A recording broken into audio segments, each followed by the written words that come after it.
ఏంటి? సంతోషంగా ఉన్నాను బాలు. నేను ఇప్పుడు చాలా సంతోషంగా ఉన్నాను. ఇక నా మనసుకి ఏది తోస్తే అదే చేస్తాను. వద్దు సుసి, సంతోషంలోనూ టెన్షన్ పడుతున్నావు, ఆలోచించుకో. ఆలోచించడానికి ఏం లేదు, నేను డిసైడ్ అయిపోయాను. నేను చాలా సంతోషంగా ఉన్నాను. దేనికి? ఒక సూపర్ ఫిగర్ పక్కన నడుస్తుంటే సంతోషంగా ఉండదా ఏంటి? చెత్త ఫిగర్ అన్నా అది నువ్వు ఒప్పుకున్నట్టేనా? అకో కొడుతుందక్క. బాయ్. సుసి, ఏంటి ఎవరు కొడుతున్నావు? బర్త్డేనా? ఇక్కడ పెట్టు. సంతోషంగా ఉండడం బర్త్డే అయితే ఇది బర్త్డేనే. ఏమండి సుసి, సుసి, సుసి, ఏమండి సుసి అండి. సుసి, నేను ఎవరో పిలుస్తున్నా. సుసి, సుసి.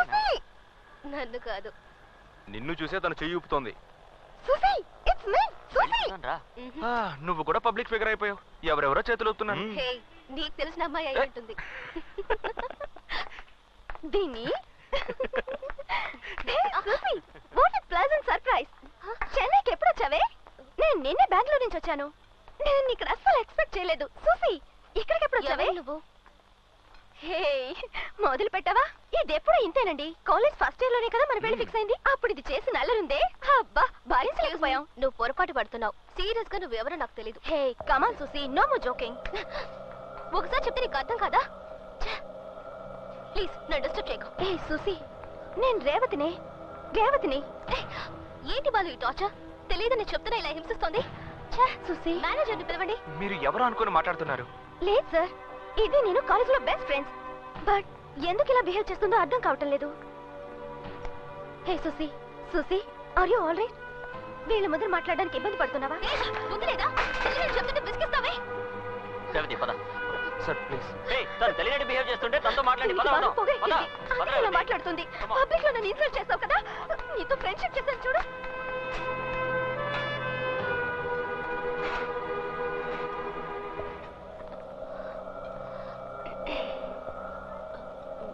మీరు కానివ్వండి. ఏం సుసి, నీకు అమ్మాయికి ఏదైనా ప్రాబ్లమా? లేదు, ఆ అమ్మాయి ఎంతగా బతిమాలుతోంది, అందుకే. అంటే నువ్వు నన్ను నమ్మలేదు కదా? సుసి, సుసి.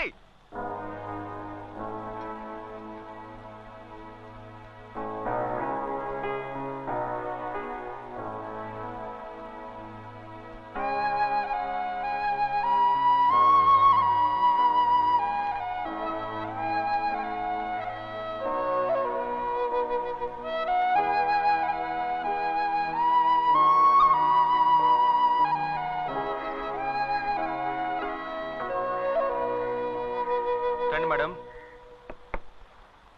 ప్రెషర్ ఇంకా తగ్గలేదా? సారీ బాలు, నా వల్ల పార్టీ డిస్టర్బ్ అయింది కదా.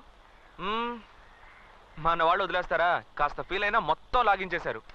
కాకపోతే తెలియకపోయినా అమ్మాయితో మొక్క మీద కొట్టినట్టుగా మాట్లాడకుండా కాస్త నిదానంగా మాట్లాడుంటే బాగుండేది. నా వల్ల కావట్లేదు బాలు. నా ప్రాబ్లం ఏంటో తెలిస్తేనే నీకు అర్థం అవుతుంది. ఏంటి ప్రాబ్లం చూసి? ప్రాబ్లం మా నాన్నే. ఆయన ఇష్టానికి అందరినీ కొట్టడం, చంపడం, ప్రాణాలకు అసలు విలువే ఇవ్వరు. మనిషే కాదు. చిన్నతనం నుండే ఆయనంటే నాకు అస్సలు పడదు. నాకున్న ఒకే సంతోషం మా అమ్మే. అమ్మకి నానంటే అసహ్యం, కోపం ఉన్నా కూడా ఎక్కడ నా మనసు బాధపడుతుందోనని చెప్పి ఏది బయటపడనకుండా ఇప్పుడు నవ్వుతూనే ఉండేది. నేను అమ్మ ఒకరోజు కారులో గుడికి వెళ్తున్నాం. నేను అమ్మని సరదాగా ఏడిపిస్తున్నాను.